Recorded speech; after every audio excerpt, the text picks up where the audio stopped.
I was born in England of parents who had hardly any money. Every Sunday we would go out with sandwiches and walk in the countryside.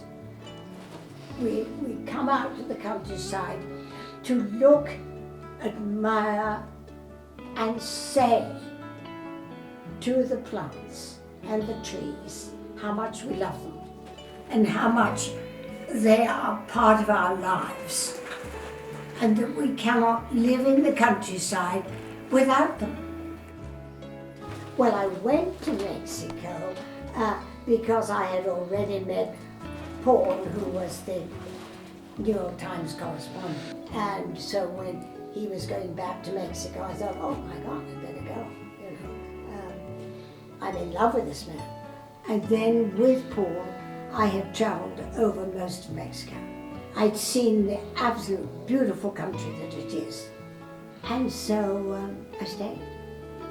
The use of materials, a use of dried chilies in one area would be totally different to the use in another area.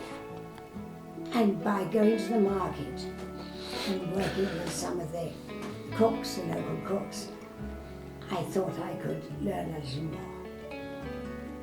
It's partial, it's not academic, it's just really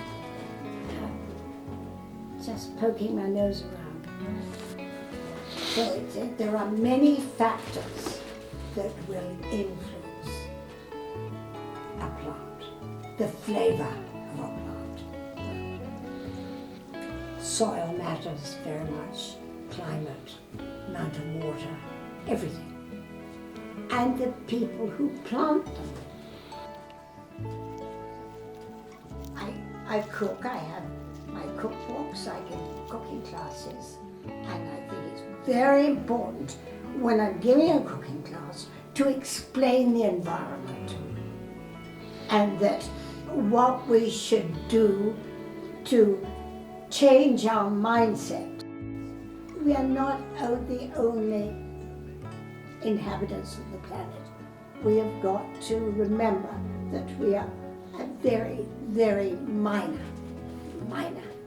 very minor part of the people who've lived in this planet. And we have no right to leave our garbage behind. Garbage is garbage. We are a finite world. We have been given this wonderful planet to look after. This is what we've got to do. We've got to not just think we're on this world and we go for walks and things. No, we are part of this world and we have to preserve it and encourage it and enjoy it and use it as decoration or whatever. We can't just say we live here. We are responsible for taking care of our forests, of our beaches that we pass through. We're responsible. I forget how many million animals and insects, but we share it. We're not alone. Gracias, Rey. Te esperamos aquí para que nos acompañaras allá abajo. Sí, gracias. Nada más que se acomode ella. Sí, tómate tu tiempo. Gracias. Sí. Oh.